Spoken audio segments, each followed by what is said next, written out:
live.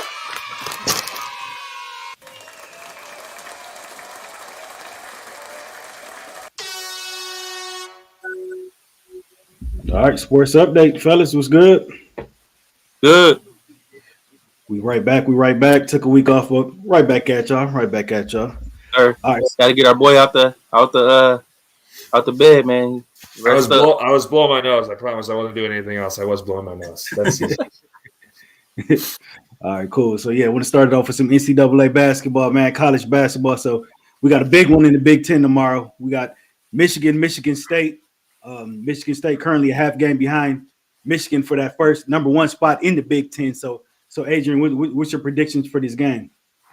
Man, boy, I'm gonna tell you what. Coming into this year, Michigan has a new coach with Dusty May. Tom Izzo's been there for a long time. One of the older coaches in the college who's still surviving, hanging on, adapting. But like I said, I didn't think Michigan was gonna be this good this fast out the gate. But he's bringing that swagger. It's really the Golden and Danny Wolf effect, man. But Tom Izzo, this is a vintage Tom Izzo team. But in this matchup, I'm going to take Michigan. They're 20-5, 12-2 in the conference, leading the Big Ten right now. Danny Wolf and Vlad Golden have been the reason why their 2 7-footers have been remarkable. The guard play is a little inconsistent, could be better. I think that could get them in the tournament, but it's good enough. And if they play through these guys, they can make a run. I think they're still maybe the Sweet 16. But like I said, this is going to be a heated rivalry game. Number 12 against number 14. I'm going to take Michigan to win this game. The first matchup is the first of two. I believe they played last game of the season, yeah, for the Big Ten tournament. But I'll take Michigan to win. Actually, surprised. I think this is going to be a really high scoring game. Give me Michigan 78, Michigan State 73. Yeah, I mean, I was fairly surprised. I mean, Michigan State was an underdog against Illinois, I believe. They were like plus 125, and then they came in almost even odds against Purdue. They beat both those teams by double digits, I believe.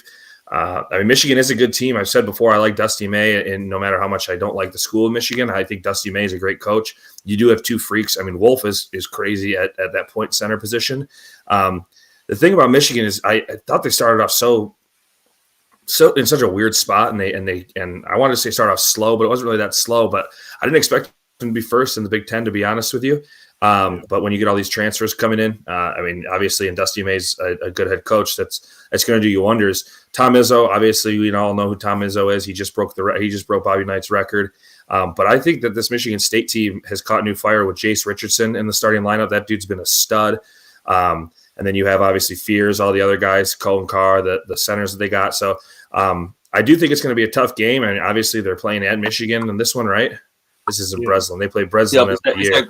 Yes, at Chrysler. So, I mean, that's going to be tough for State. But I do think Tom Izzo is going to get the best of Dusty May in this one. I agree with Adrian. I think it's going to be close. I don't think it's going to be as high scoring as we think.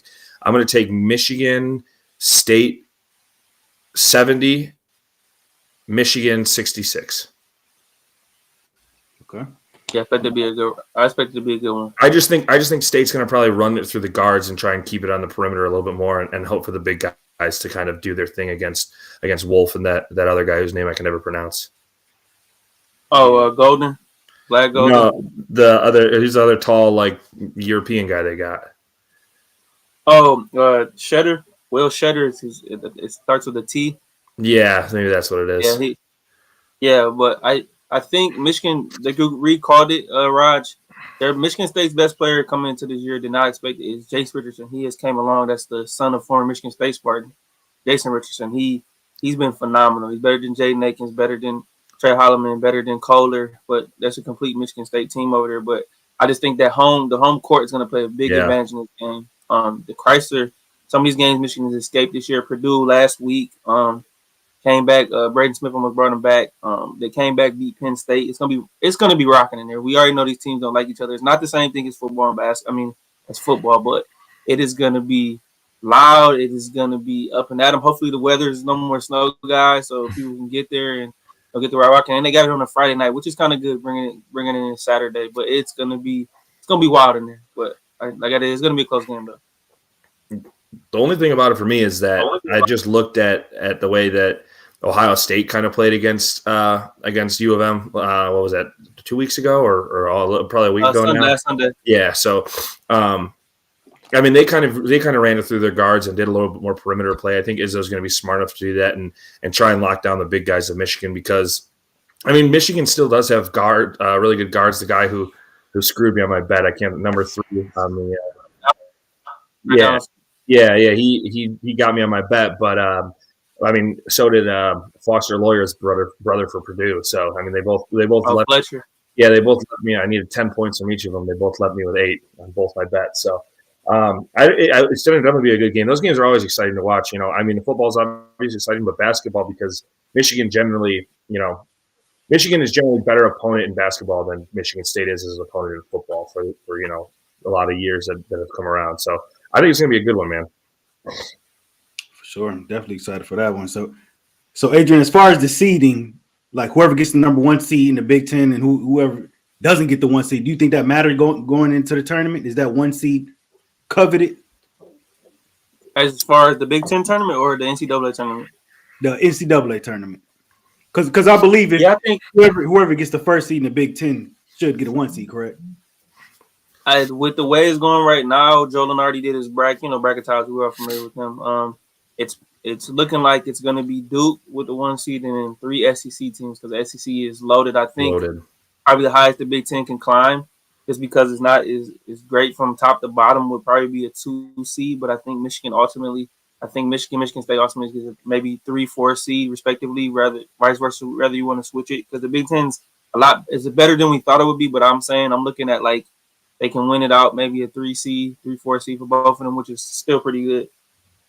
Like I think Raj, what you were saying is that like the 1 seed, obviously you don't get a bye, you do play a lesser opponent. Is it coveted? Yeah. I mean, yeah, because you do play a lesser opponent, but college basketball is just so crazy where you can be so many upsets even for 1 seeds. I mean, you've seen it time and time again. So I think that a 1 seed isn't necessarily so coveted as other sports, but I definitely think people like having it because it does give you, I would say it probably gives you a 20% better chance of beating your opponent than, you know, teams that are a 4-5 seed, something like that. But I don't think it's as coveted as people, you know, make it out to be because that tournament that they call it March Madness for a reason. The tournament's crazy. So anything can happen, but I just don't think it's like, you know, we have to get this 1 seed because it's going to, you know, solidify us a Final Four trip. Yeah, and real quick, I'll read you the standings real quick. Michigan's in first place, and then last place is Penn State. But the Big Ten has 5 ranked teams right now as today as we're speaking. Michigan's and I'm reading this order who's in the order of conference league. Michigan's number 12 in the nation. Michigan State's 14. Wisconsin's 11. Purdue's 13. Maryland's 20. And then you have that's 5, and I believe at least 8 teams right now for end of today will make the tournament. So that would be UCLA sitting at 10-6 at 19-8 overall. Illinois is at 9-8 in the conference, 17-10. Oregon at 8-8 at 19-8, and Ohio State is on the bubble. So that's 8 teams, I believe, no doubt, gets in the Big Ten if the season ends today. So I think the Big Ten can possibly get nine teams maybe in it. Because there's going to be, I believe there's a team or 2 that don't even qualify for the Big Ten tournament. But that tells you how crazy the conference expansion has been. So even now, it's still seeing like Washington Huskies are the 3rd worst team in the Big Ten. It's weird still seeing that. You know what I'm saying? So, but the Big Ten is a lot better, like I said, than I thought it would be coming into the season. But it's not as good as the SEC is. Can we talk about that Alabama schedule? Have you seen their schedule for the rest of the season? It's brutal. It's brutal. They just lost to Auburn, and then they play. Then the rest of the season is like all top 10 ranked teams, except for maybe 1 or 2, I believe. And then they finish out the year with Auburn again. Like they have a crazy schedule going out into the end of the year, and they've already lost to Auburn. I think Auburn's the 1 seed right now, aren't they? I think Auburn should definitely be the favorite to win the entire thing. Mm-hmm. So Alabama just lost to Missouri last night, which did not surprise me at least bit. What are they Missouri ranked? is a really, really good team. So Saturday they host number 17 Kentucky, mind you, they're ranked 4th. And then they host Mississippi State, and then they close out at Tennessee versus Florida at Auburn. That's all those teams are ranked, though, correct? Yep, Kentucky 17th, Mississippi State is 21, Tennessee is 6, Florida's 2, Auburn's 1. Yeah, so that last 3 is what was the crazy part. But I mean, even in playing those ranked, like Mississippi State's been really good, and then Florida's been sneaky good too. Florida's had a lot of people. Florida's ranked 2. busted. They Beat Tennessee. They beat Tennessee, and they upset Tennessee, and they upset one other team really bad this year too. And I can't remember who it was, but it was like probably 3 weeks ago or something like that. Florida they could be like a bracket buster, honestly. I mean, people obviously are going to pick them, but not a bracket buster, I should say, because that's like higher teams generally. But yeah, they beat where's Auburn. OU at? They beat Auburn a couple weeks ago. What's OU looking like? They're not doing anything crazy, are they? Oklahoma? No, Oakland University. They just won. They just beat UAD, but that's not saying a lot. Let me put up the record. They're just every year looking that up. Adrian, do you think? Because I know it's not like football. Obviously, you can be one and done. Do you think Harper or Bailey stay at Rutgers and try and come back next year? Or do you think they're just going to go to the league or transfer? Fortunately, I don't see it. I think they're so. It's just not coveted now, right? Like to win a national championship isn't like. Yeah, well, Dylan Harper was hurt. He missed a good portion of the season, and Ace Bailey's playing his butt off, but they just don't have the necessary pieces. It's just them two and then a bunch of guys. There's been Rutgers teams that have been way better than that in the past. They're too top heavy with them two. They don't have the talent. This might be the only time Rutgers was able to ever land 2 guys in the top 5 to come play for them. I mean, NIL money talks, but they're not going to make the tournament, right? Aren't they? They're down. They're like 12 and 19 or something like that, aren't they? Yeah, my Oakland boys not doing so well, guys. 12 and 15. Hey, by the way, K Feather just got a jersey retired a couple weeks ago. So shout out to him. But Oakland, did you see that? Retired at college, and they put the banner upside down when they were hanging it. Yeah, I think that. Yeah. How do you mess Oakland's tied for 6th they're tied for 6th, or they're 6th place in the Horizon League. Okay. At 9-7. I mean, they could always make a run and capture that automatic bid, but not playing good this year. Yeah. That Goki kid that was shooting all the threes last year, did he get picked up by anybody? Yeah, he's on Milwaukee's G League team. Okay, because I remember he was on Oklahoma City's. Yeah, he got dropped by them, and then Milwaukee's G League team picked him up. So he's been on there for probably about a month and a half now, something like that. But yeah, not that long. Okay. Our last thing on college basketball. So, Adrian, if the season ended today, who would your 1 seeds be? Auburn, and I hate to say this, fortunately, but they're just dominating the ACC. And you guys know I'm going with. I hated rival the Duke Blue Devils. Then I'll go with Alabama because that schedule they play has been crazy. And when they're hot, and then I'll go for team. I'll go Florida. Yeah, ACC teams in one ACC school. I would probably the only team I would maybe flip out, and it depends on what happens with their game when they play each other, would be Tennessee over Bama. But again, it all depends on how theirs go. But as of today, I'm with Adrian. Those would be my number 1 seeds as well. So the one team that I think can come up that's not in the SEC is Houston. Houston has done nothing but dominate. Oh yeah, they came over. Keep forgetting about that 21. Yeah, they're sitting at 21-4 right now. They are 14-1 in the Big 12 right now. What are they ranked nationally? 5th. So they're 5th. Yeah, they have a legit. Let me look at They could be a sneaky 1 seed. I mean, obviously, if it all depends on what Alabama, Tennessee comes down to for them for a 1 seed. Honestly, if Alabama loses, they might jump Tennessee and be a 1 seed. Yeah, those teams are the thing with they're like cannibalizing each other though, so they're just beating up on each other time and time again. So Houston has a chance. Houston's schedule is kind of good for them to kind of make a statement. They host Iowa State, who's ranked 8th in the country on Saturday.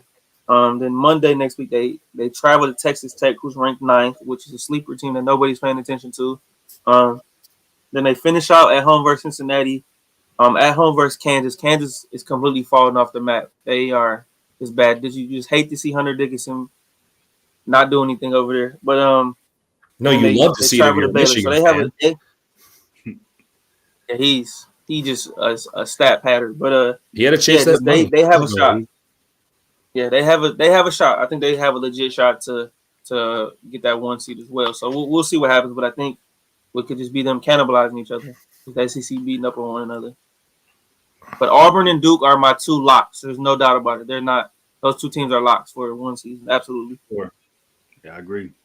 Yeah, we got an exciting college basketball season wrapping up. This should be an exciting tournament for sure. I need everybody to stand up over these next couple weeks. I'm gonna be making a lot of noise, especially Tuesday when we come on, because I need the people to get involved. I know it's a sad time, no football. Everybody's disappointed with the NBA, but I'm gonna get everybody ready. This is gonna be a great end to the college basketball season. I would say that it's a good time for that because you have none of that stuff. So it's like NBA is slow and on a downward spiral. NFL is obviously over, so it is what it is. But I mean, March Madness is always a spectacle in itself. When you have so much excitement for those, for that month-long period. It's great for sports. And I mean, the Red Wings are doing well, so I'm going to be watching a lot more hockey too. My only thing about it is like, where am I going to watch all these things? Because all these streaming services are just taking over everything. It's just, it's been. Let's close out. Let's close out with that. Let's close out with that. Yeah, we'll get to that. Some of the feedback here. Gabe said, "What up, boys? Fans are booing the Canadian national anthem." I don't like that. Yeah, come on, man. I know they did it to us, but I would, Yeah, they did it to us. Fair game. I guess so, but we crapped on them for doing it to us. Don't do it to them, man. It's like, be the bigger person. All right. He also said fights about to start. Yeah, probably. Oh yeah, I just turned it on there. They're showing me. I didn't realize I forgot Bennington was Canadian. Yeah. Where are they playing at? This is in Boston. Boston, right? Yeah, this is in Boston. The first game when they played Canada was up in Canada, and then they moved this game to Boston. Oh, you're right. So I did finish it, and they finished it at home. All right, so yeah, let's switch over to the NBA. So Pistons start up the second half of their season tomorrow. They're in San Antonio. So Reid, what are you looking to see from the Pistons for the second half of the season?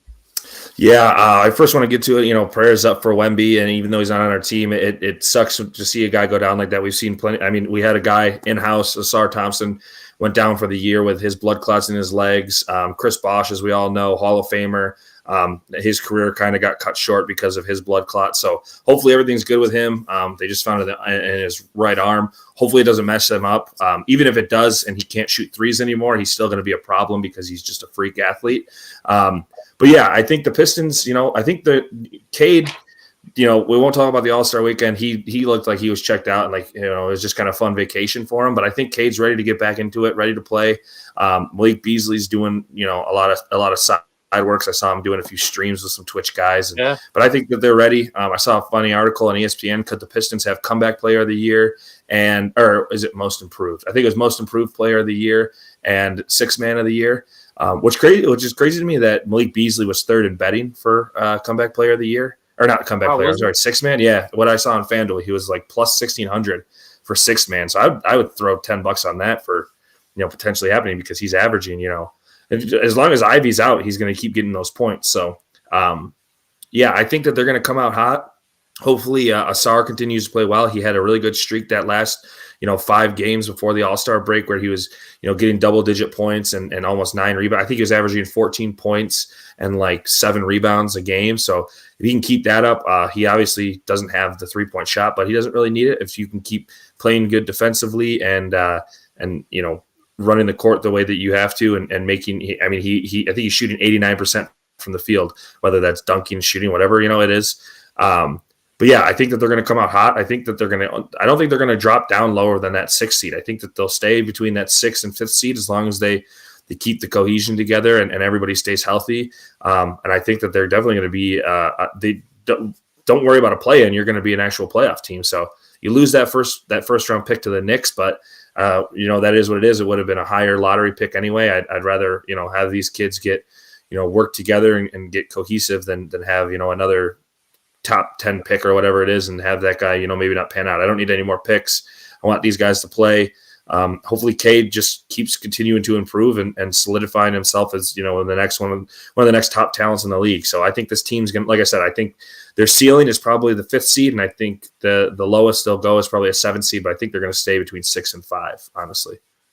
Yeah, I think I think that's the goal. The 6th seed. You don't want to go 7th or 8th. You don't want to see Boston, Cleveland in the first round. Mm-mm. No, I mean I'm right there with Reid where they are right now. They're sitting at that 6th seed. We haven't had this kind of energy for the Pistons in quite a while. Since Blake's year here where he carried us to the playoffs on a bad knee, and you knew they were gonna get smoked. It's a middling team, but they're actually competing. They're actually 2.5 games up on the 7th seed, which is the Orlando Magic right now. Actually, I would argue that the Orlando Magic are more. Or we almost got a fight already, but Orlando Magic are a more talented team from top to bottom. But just what the Pistons are able to do right now is a great sign. BG's going to continue to shoot the ball well. He's already broke the Pistons all-time record for threes made in a single season. So he's just going to continue to pile on that record, averaging 16.5 right now. Good thing is Jaden Ivey, I've seen him out of the walking boot. He's still limping a little. You can tell it's, he's got to get used to, walking again. But maybe that's a good time. They can get him back towards maybe a week or so before, the regular season's over with, so he can get his feet wet underneath them and just keep playing. I think Cage is going to continue to evolve. Jalen Duren's going to keep doing what he's doing. I think he's improved. Like you said, Asar's been playing well. I think that has a lot to do too with his brother. Sees what his brother's doing over there in Houston, and he's not going to let his brother one up him. But just everything, I think Schroeder's going to add a good dynamic. So a veteran guy who makes tough shots, who's not afraid to, but he doesn't back down from anybody. I just think they're doing a great job. JB's doing a phenomenal job. It just kind of reminds me of his early years in Cleveland when they were slowly building Cleveland back up. If the Pistons can turn into Cleveland, what Cleveland is now, shoot, I'd take that in a heartbeat. You know what I mean? So I just think it's one step at a time. I think the team who we would struggle against for some reason, whatever it is the Indiana Pacers. I just think they have our number this year. That's a team I don't think Pistons don't have a shot to beat. I don't know what it is, but that series is weird. I mean, we're not far from Indianapolis, but just playing that. But if the playoffs start today, they'll be playing the Knicks. I think they'd probably lose in 5 games, I would say. Maybe 6 if they had Ivy back, but I would say this is 1 in 5. But just to get this playoff experience, just keep playing well. Just keep doing what they're doing, man. I would like to. I mean, I obviously wouldn't like to see the Pacers because, it does seem like they have their number. But I mean, to reflame that rivalry of the 2000s when it was Artest and I don't want to say Lance Stevenson, not Lance Stevenson. What was the other? O'Neal, Steven Jackson. Steven Jackson. That's what I was thinking of.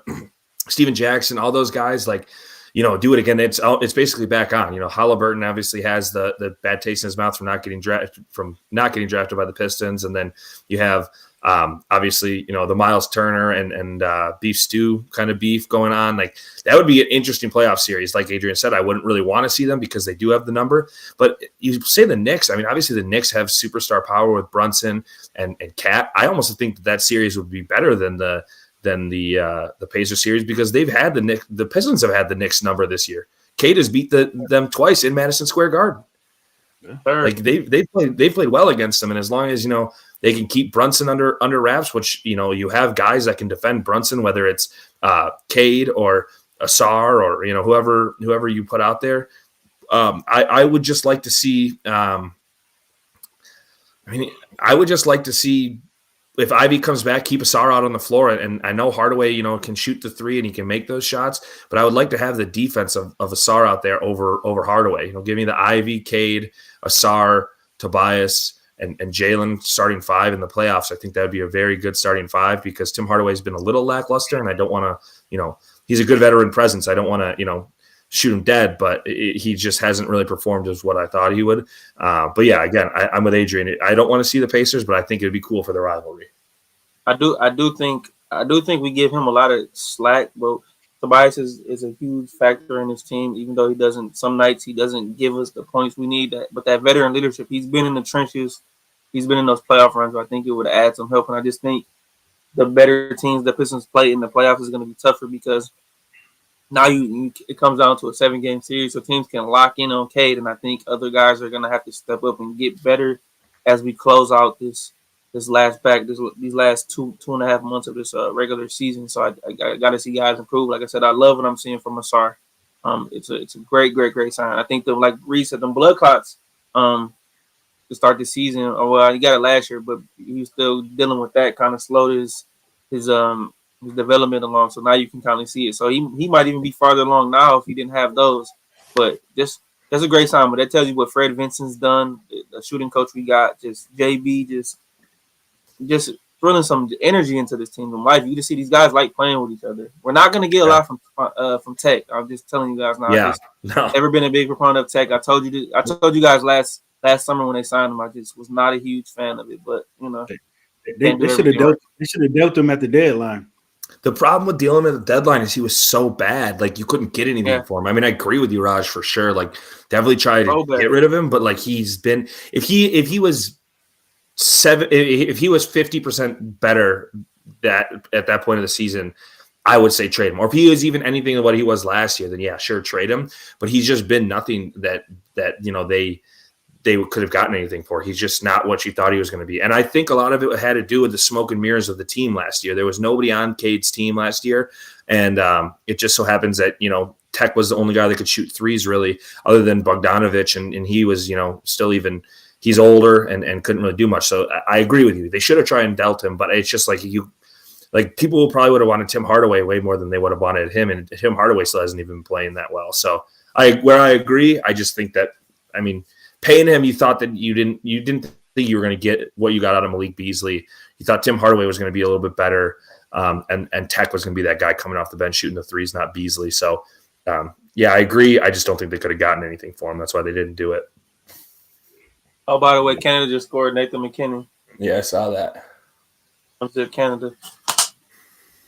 Okay. It says the Pistons should be in the championship game this season. I'd pump the brakes on that one, Ish. Yeah. I'd love to see it, but I'd pump the brakes on it. We're going to pump the brakes. Yeah, I'd be happy with them just making the playoffs and just making some noise. I'm cool and fine with that. I agree. Make some noise and improve next year. F them draft picks. That's all I got to say. Let's go get better. Yep. So, Adrian, the overall morale, ratings, the NBA just has been down. It's been lackluster. So, what can the NBA ultimately do to real fans and get the morale and the integrity of the game back up? I mean, it's a very, very tough question. I just think we've let it swing to the pendulum so far that it's kind of hard to get it back. I mean, one thing is social media where it's easy to watch, where it's easy just to go click some highlights and watch the highlight plays, which people's patience and, have ADHD or not paying attention. Their attention span is low, so they're already not paying attention. And then this with guys sitting out, the load management stuff, I just think it's hard. Imagine we go to a game, guys, and we're looking to see Ja Morant, and then an hour before the game, oh, no Ja Morant. I went to a game one year, see Steph Curry, and he doesn't play because they played the night before on a back-to-back in Cleveland. So things like that, I think the biggest thing is, and you heard players say it, like come out and say pretty much, there's no effort. Like players are not giving their best effort on a nightly basis, and you can see it. I'm not talking about from every guy, not every superstar. Guys like Ant-Man, Kevin Durant, Devin Booker, but there's guys like the whole Kawhi Leonard situation where he kind of just plays one game he doesn't. Joel Embiid can play one game he doesn't.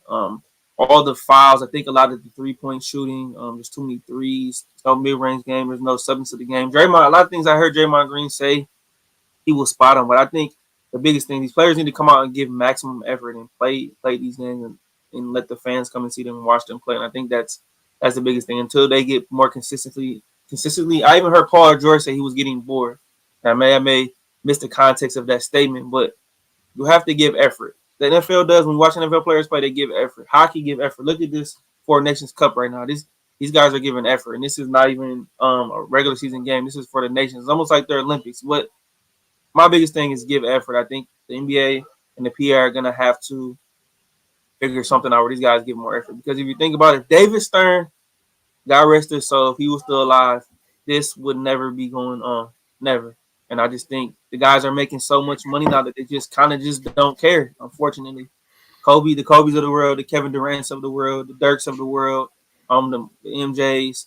I think those late 90s, early 2000s, and mid 2000s to early 2010s was peak basketball. These guys got to care again, man. Just give an effort. They play so many games, maybe shorten the season. I think Raaj and Reid maybe shorten the games by 12 games, maybe short to 70. 65 games, so these guys can give maximum effort and put the pressure and realize there's something at stake. That's like my biggest takeaway from it. But it is frustrating as a basketball savant, a basketball fan, to turn on the game every night and you see a blowout or Jason Tatum is not playing or Joel Embiid's not playing. It's very frustrating though. Yeah, I think the player. I mean, as bad as it is, because it should be this way in a lot of sports. But I think the players have too much power. I think giving the players the max contracts as early as they give them. I mean, we just gave one to Cade. It was what, $250 million or whatever it was. Like, you get it after your first 4 years.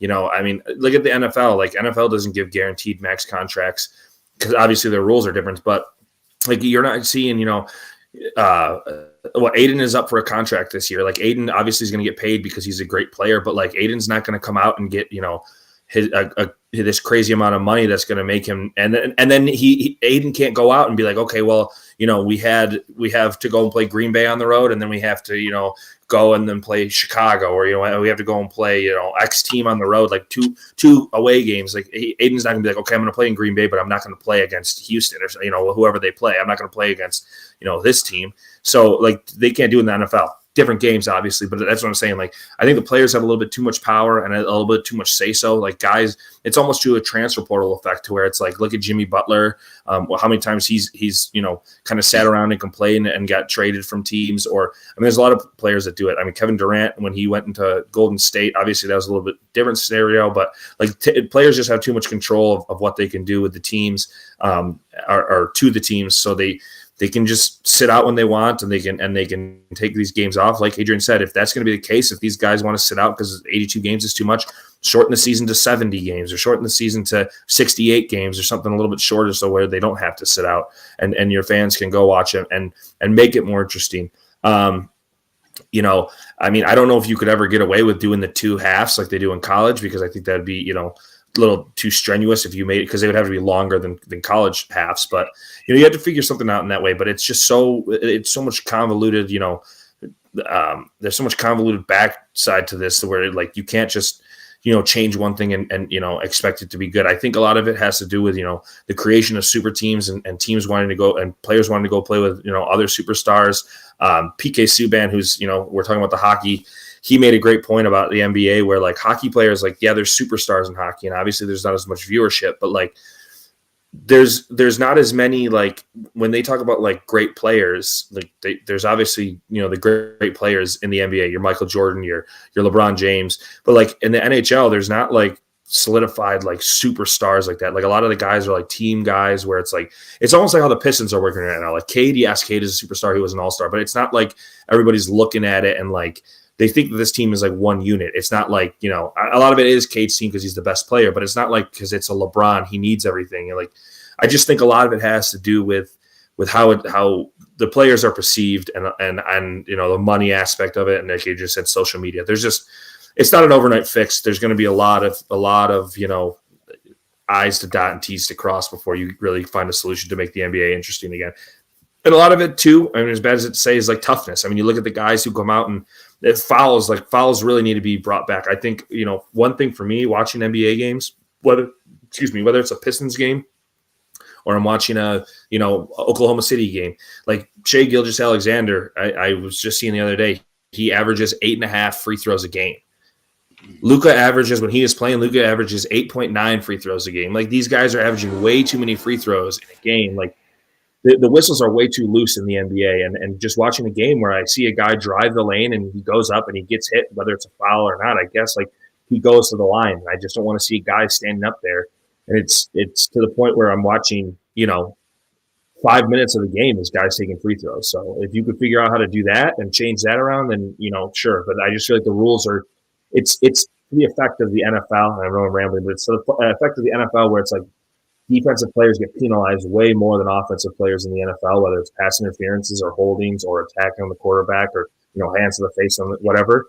Like, for guys driving the basket in the NBA, it's always going to be a foul. Like, the defensive player never wins in that aspect. So they're just trying to make it more offensive, which is a dumb way of looking at it now. Like, you really going to regret what you had back in the day with those Pistons games. And obviously they weren't exciting when it was 98 to like 95 when they would win, but it's like, at that point, the defense was fun. Like, well, how cool it was when Dennis Rodman was in the game, and you had the Admiral down and with David Robinson with the Spurs. Like, when there was defense in the game, it was actually fun. Like, it was fun to watch players. That's why I liked Kawhi so much when he was healthy. So, figure out the whistles too. I think would be a good way to help the game.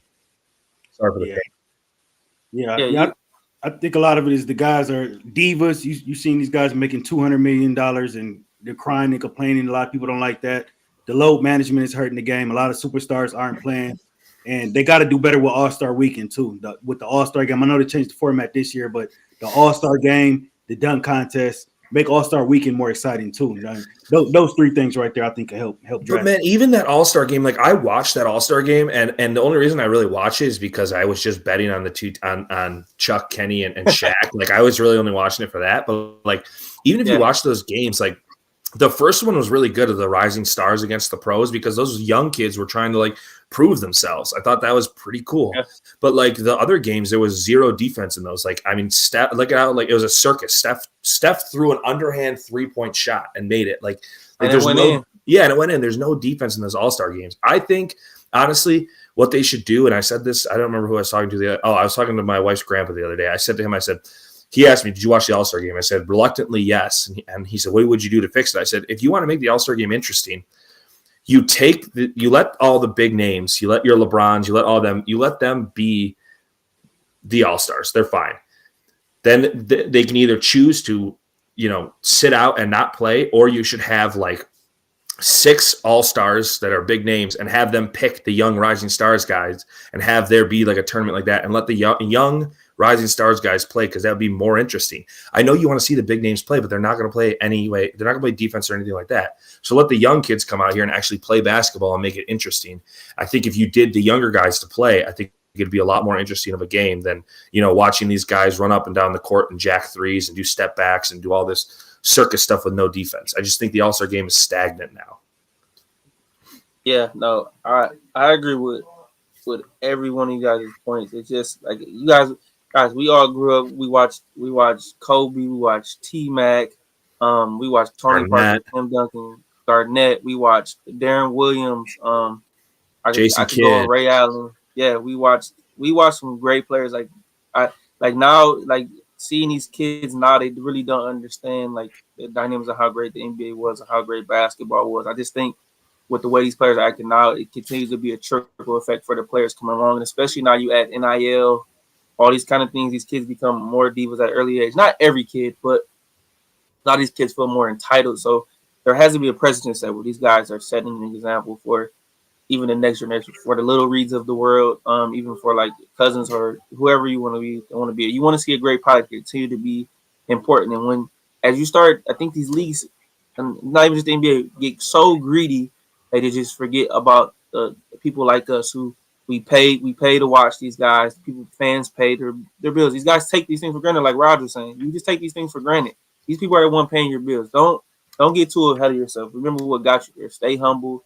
And do what you need to do. Put a show on for the people. You're entertainers, man. Like you're making money to play a kid's game, and we love it. Like we love it. We want to support you and do what you need to do. But we're not asking for nothing. We're asking for effort. It's not a lot to ask. It's not a lot to ask for, honestly, in my opinion. So the thing that Adrian brings up is like it's starting at a young age. I mean, how many times have you seen clips of like, this is the next. This 7-year-old's the next kid. Watch for him in like the 2035 draft or whatever it is, and he's like out here just doing like jacking up three, like when LaMelo was young. Remember how big LaMelo was when he was younger and just shooting like threes from half court? Like kids start acting like that at such a young age. It just it builds for really bad like characteristics of life. Like really bad habits. It's just like they end up being too cocky when they're young, which it's fine to be cocky, but like when you come out and you're playing in these AAU, like maybe it's basketball is just too like.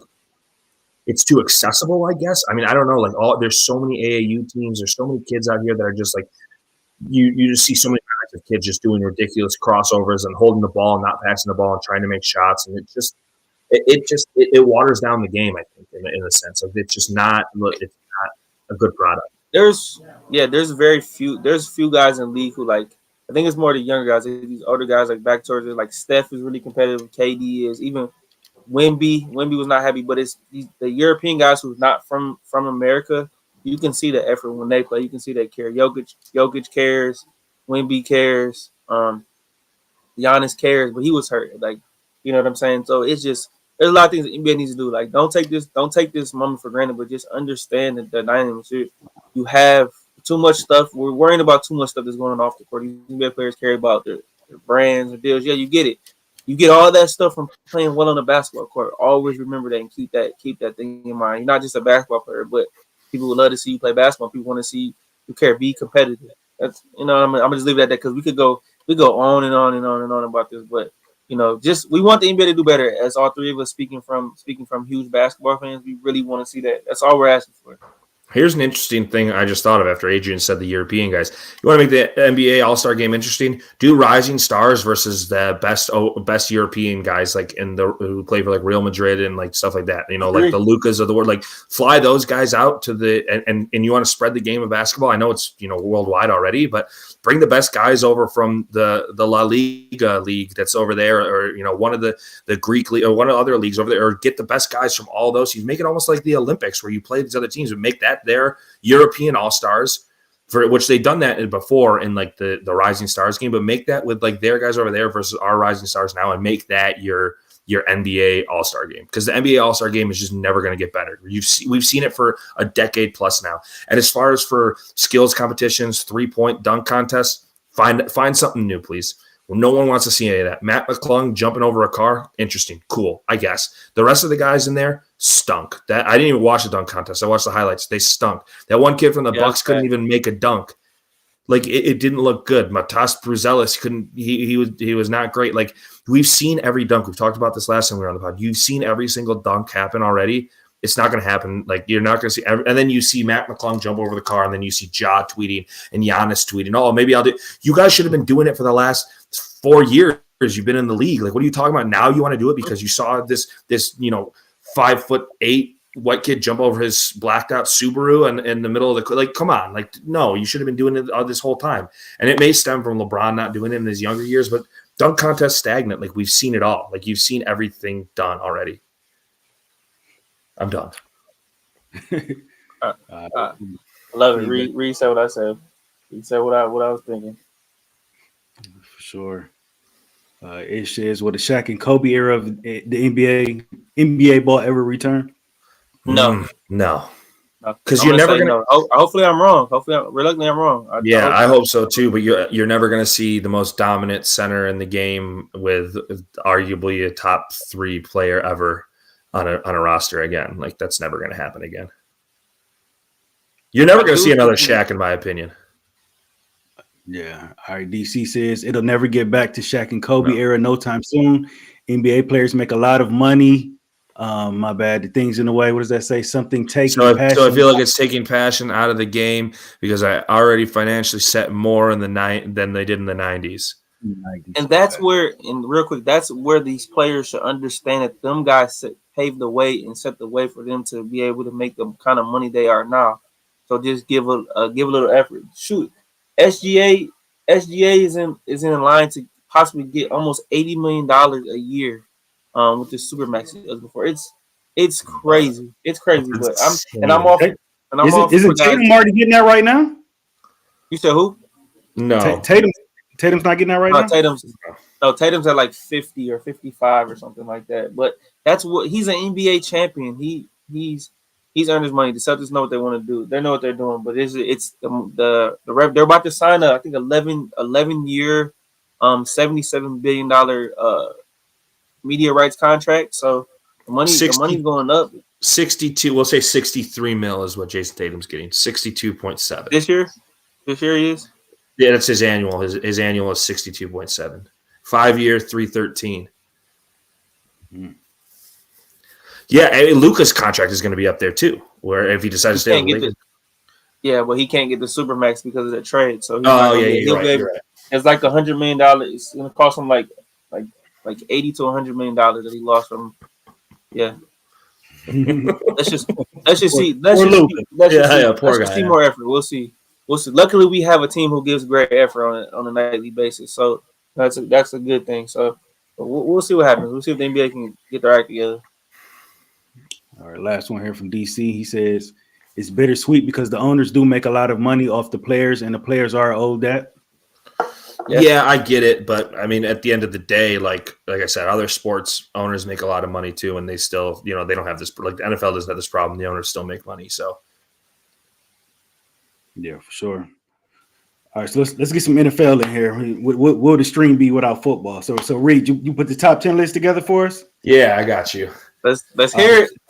All right, so this is Reid's current top 10 quarterbacks in the NFL right now. His current top 10 quarterbacks. So I did it in the sense of going into next season, playing off of where the quarterbacks kind of ended in the last season. So this is like an end of the year, beginning of next year type of review, beginning of the season review. So you want me to start at 10, going up? Yeah. Okay.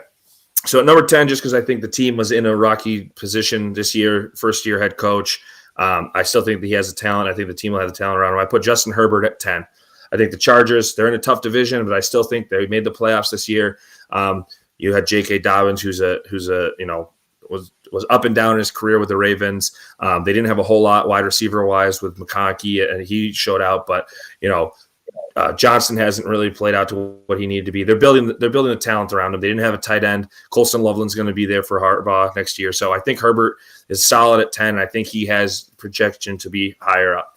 Number 2, I put because his team played well and he also played well. He's going to lose some pieces like Chris Godwin, but I think Baker has to be in the discussion to be a top 10. He played great last year. He was a very good quarterback, I think, going into the season. He loses that weirdo that went to Jacksonville, Liam Cohen, who's Duval. He lost him, so they could take a step back, but I still think Baker deserves to be in the top 10 case. This one I think people are going to disagree with, but I think his team was in a bad way. A lot of injuries. Brock Purdy, I put at number 8. I still think San Francisco is a powerhouse team. I still think that they can be good. I think they were dealing with injuries a lot. They lost Trent Williams. They lost Christian McCaffrey for the whole year. Deebo Samuel. They lost Brandon Ayuk. Deebo Samuel didn't play great. But even before, Brock Purdy took him to a Super Bowl the year before, and I still think he played pretty well this year. This one I know a lot of people are going to get up my throat, but he did not have a good regular season last year. Yes, I understand. He is a Super Bowl champion. I put Jalen Hurts at the next spot. That's the 7th spot that I have here. Jalen Hurts, well, whether he's a good quarterback or not, he took his team to a Super Bowl, but his stats weren't stellar, and I think you could replace him with any of those guys that I just mentioned, Purdy, Baker, and Herbert, and I still think they would excel just as much because that team is so good. I think Hurts does give an aspect of the running game, but I think his passing game is lackluster. But still, he deserves the credit because he won a Super Bowl. He played well. He threw for 3,500 plus yards, 20 touchdowns, 8 interceptions, rushed for more. So I put him up there. People are probably going to call me a homer for this one, but again, he had a great season. I think he'll continue because his team is just that good. You do lose Ben Johnson, but I don't think that really matters. Dan Campbell's still the head coach. I put Jared Goff just ahead of Jalen Hurts. I know I'm going to get crucified for that because Hurts did win a Super Bowl. But again, I think Goff means more to his team than Hurts means to his team. Number 5, I put Jaden Daniels. He surprised everybody, rookie of the year. I think he's only going to go up when he gets more help. I think that he's going to be, get offensive line help behind him, get another receiver. I think he's going to be he's a great dual threat quarterback. So I think Jaden Daniels deserves to be at number 5 spot.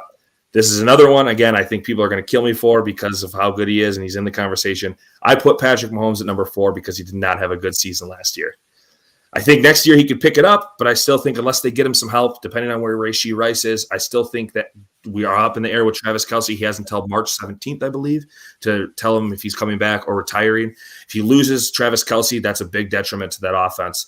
And again, Patrick Mahomes, he's great. I'm not discounting him for that. I just think for right now, he did not have a great season last year, could potentially be losing weapons, still needs some more weapons around him, as crazy as that is to say.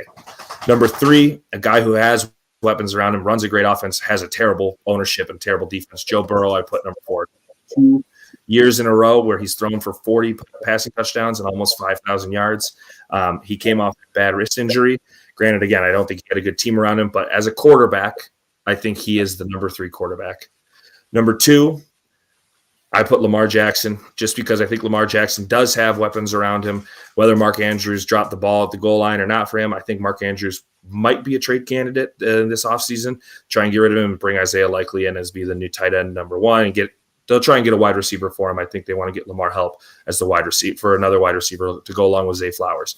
Is it T. Higgins? Is it, who may be? I don't know. But I think Lamar is number 2. And at number 1, I put Josh Allen because he is the reigning MVP. He did the most with I think the least out of a lot of these guys, considering, he did have Amari Cooper. He did have Keon Coleman. Keon was hurt a lot of the year. Amari Cooper was hurt. He didn't have a whole lot of wide receivers. He was doing it with Matt Collins. Dalton Kincaid has not shown out to be the tight end that you thought he was going to be, drafted in the first round. Khalil Shakir was basically the wide receiver number one, and the only other help that Josh Allen had was James Cook.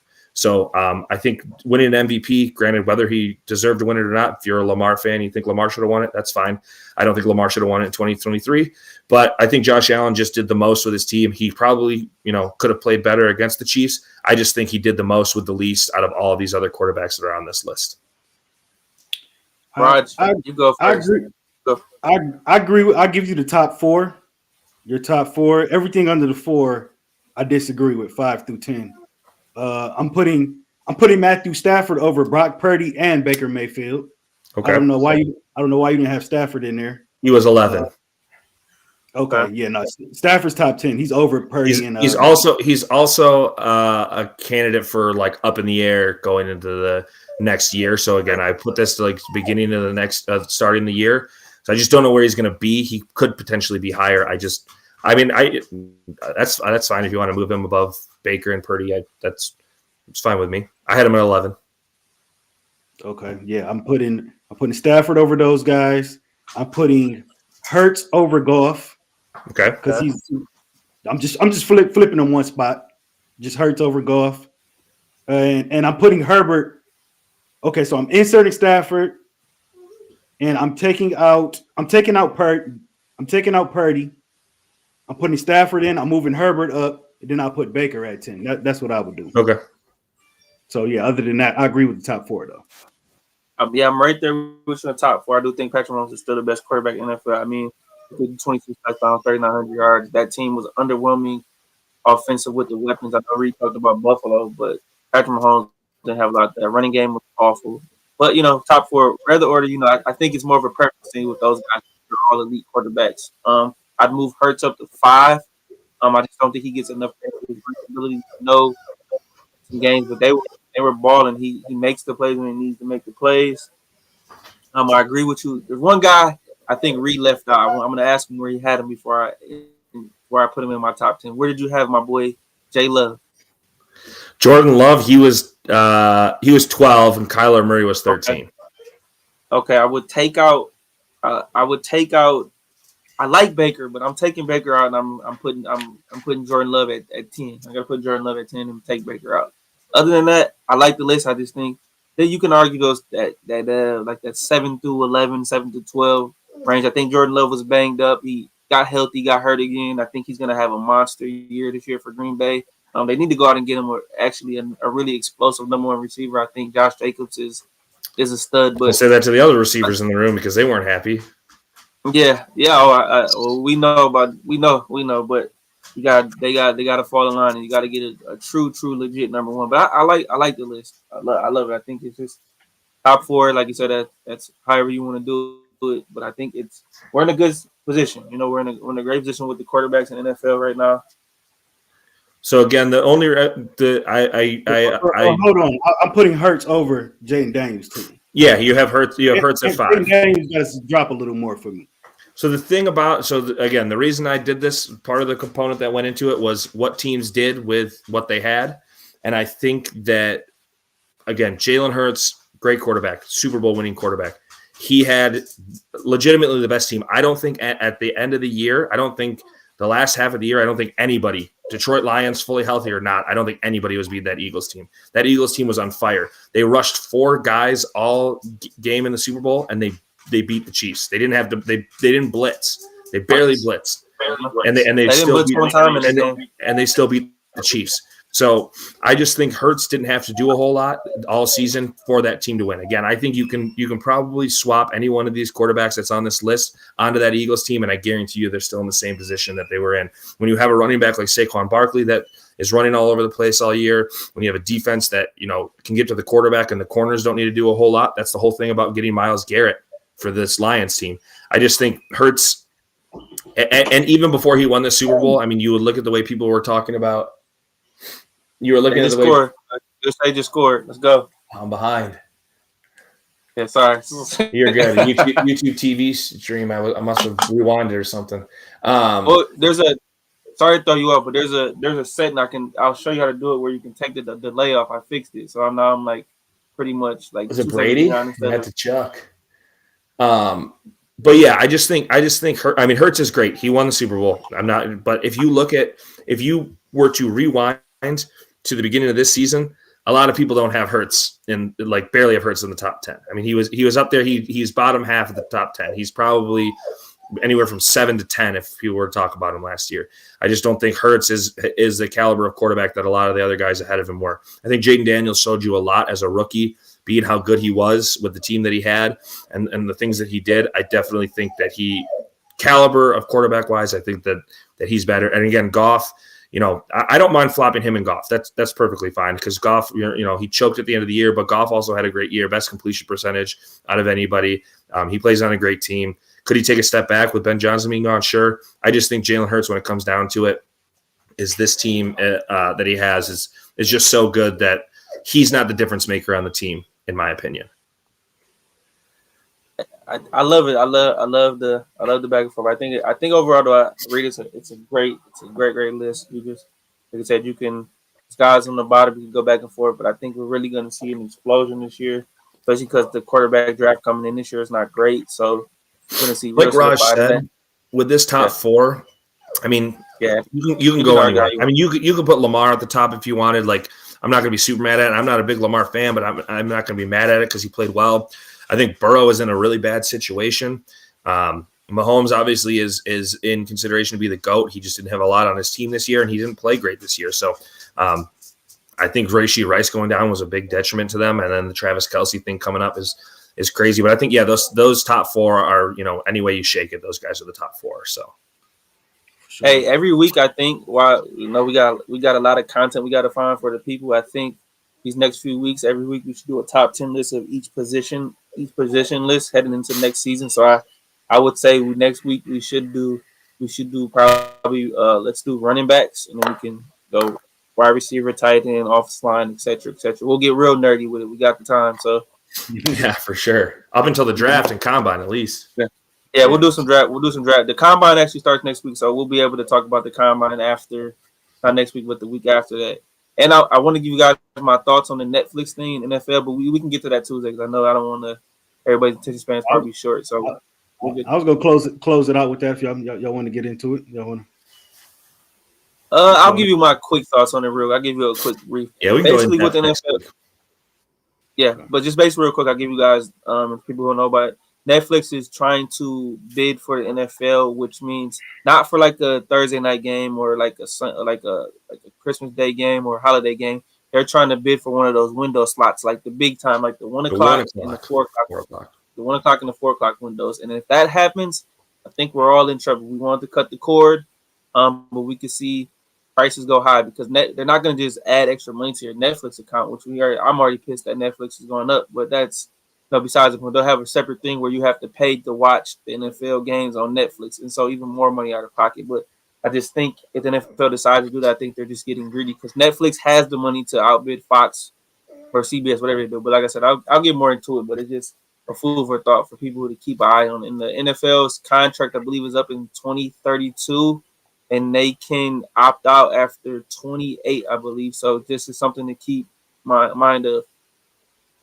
Yeah, they just did it with I just sent it to you guys earlier. The FanDuel Sports Network is doing who does Detroit, who does the Red Wings, Pistons, Tigers, all their streams.